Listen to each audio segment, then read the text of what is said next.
นึ่งผักกินวันนี้นะนึ่งผักกับนึ่งอะไรให้แม่ครัวนึ่งให้กินลูกเยอะแยะงานขาวดำแฟนหมอตุ้ยมานี่ดูแต่เอ็นเรื่องเนาะกำลังมาพูดอยู่เลยค่ะแต่ว่ามานอนหน้าร้านไม่ได้พูดดีไม่คิดสมาเลยว่าจะมายังขี้หมาอะไรเงี้ยเลยมายังมีหลักหมดแล้วค่ะเดี๋ยวไปหาเครื่องก่อนอยู่มิดไม่กิ๊บยางเลยยางคนเมียแล้วมีบังเลยขนาด3เต็มชุดไทยอันเป็นป้องมันร้อนนะ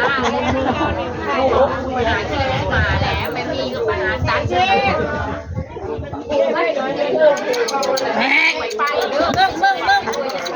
มาบักเบียบักแม่นบอกมาบักเบียเอาก็มันกระเป๋าทำไม่เห็นเนาะบางอันพิมพ์มันอายขึ้นแล้วบ่เข้านะเบิ่งดูไปมองกันอยู่ตรงนี้เลยจะนอนแหละมาเลยมันทุกมาหนักมันทุกคืนนกกกอกมาเลยมันลุมแล้วพูดก็ไม่ได้เห็นไปเด้อบักอันนี้ติดหมดเลยนะอันนี้ก็ดำขึ้นเลยล่ะและหน้าและจับดูมันหมาหมาทำและอันแดกฉลาดนี่แล้วแม่ก็ร้อนนะถึงแอลกอฮอล์เอามาอะไรโอ้ยไปอ่านนะไพ่เห็นนี่เจ้ามือนี่ก็ได้แอลกอฮอล์เลยแล้วก็เอาน้ำขื่นเลยรอบแล้วมันเลี้ยวเหี้ยถ้ามันคุยแล้วมันเห็นแล้วมันหลุดคุยนี่นะมันละเจียงแหกก็ไม่ได้เลยนี่นะมันหลุดเนี่ยจ่าไม่มีมันเป็นชื่อยาแล้วมันข้างในนะมีตอนนี้เป็นเราเลยค่ะยาที่สกีมันจะเยอะอันนั้นเลยนะจิ๋วอย่ากินเพลอกินไก่พะโล้มันหวานฮะเอาไม่ได้เพชรนี่บอกมันนั่งไม่มาตึ้งเอามันมานั่งนี่ก็ได้มันนั่งเอาโต๊ะนี่มาจูบอันนี้โบยเขาไม่เพชรนี่อันนี้ก็ไม่ได้เพชรได้ก็ได้กินเอาไม่เท่าหนึ่งยำหมูเส้นแล้วก็ยาลูกชิ้นกับเส้นมันละก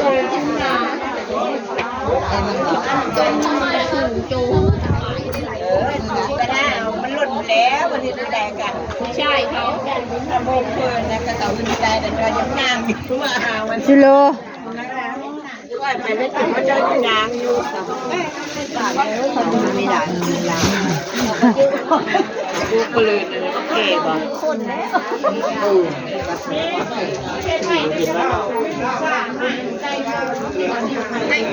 บ่ถือวนเด็กเราไปถือชุมนั้นเขากินยังวะ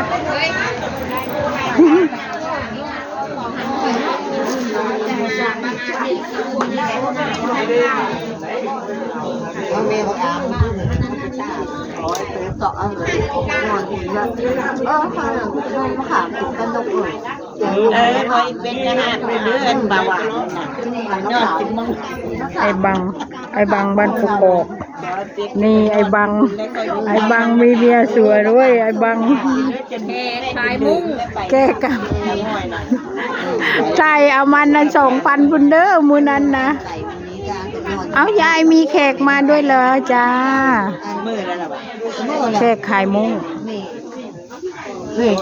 มีเข้าไปได้อยู่ฮะเรามาไม่ได้อันนั้นเข้านะนั้นเจ็บได้หมดแล้ว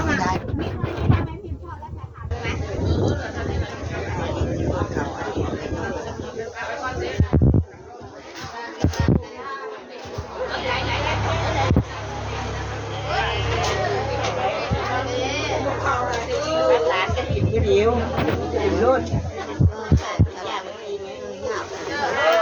อันใดหยาบ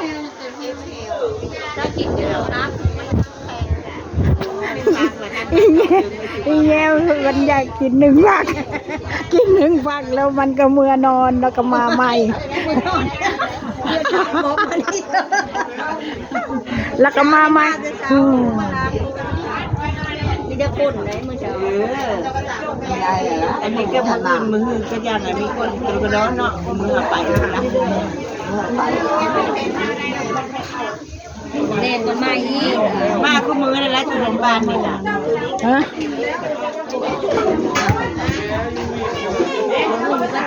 กับ ยัน กับ ตัวชุเล็กละเล็กลาย จะได้เขาก็ดินตัว มันหนาว ถ้าจะได้ย้อนแบบ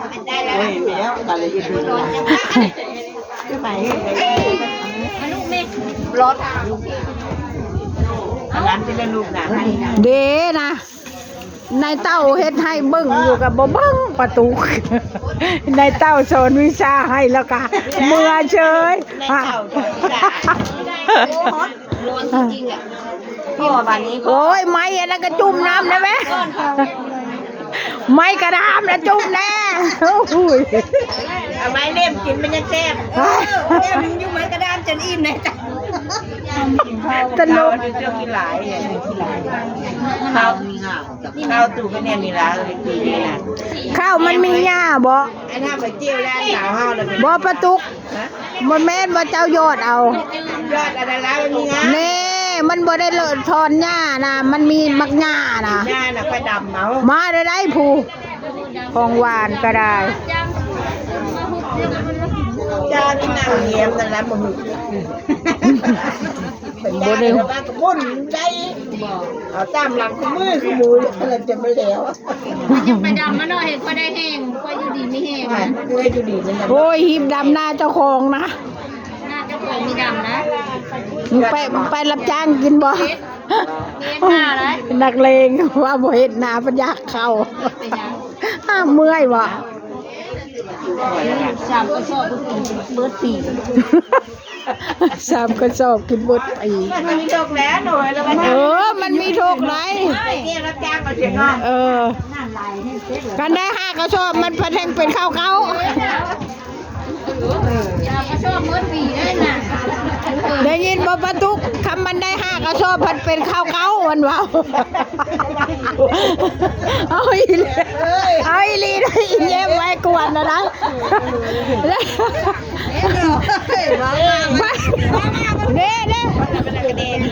ประตุกมันเข้าวิชาให้มันว่าดีหัวเท่านั้นตูม้วนเท่าไรเลยมือแรงนี่เอาสิไรนอกมาเข้าวิชาวะ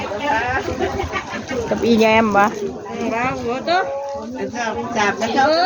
จะมันจะไม่โชคแล้วอะไรอ่ะ สามก็ชอบเบิร์ดปีแล้วก็ยิงเข้าหนูไม่กินอะไร ไม่รู้ว่า เอาไปละก็ชอบมันเป็นข้าวเก้า นี่เมื่อก็เหลือชิปก็เหลือก็ทมเบิร์ดนี่แล้วได้เลยลองก็มีกันได้เลยบุตรเบิร์ดได้ครับทำกัน ไหว มันเหลือทั้งหลายมีวันละ1 ใหม่1 ใหม่แล้วก็แต่นี้รวมหมายลูกไก่กระโดด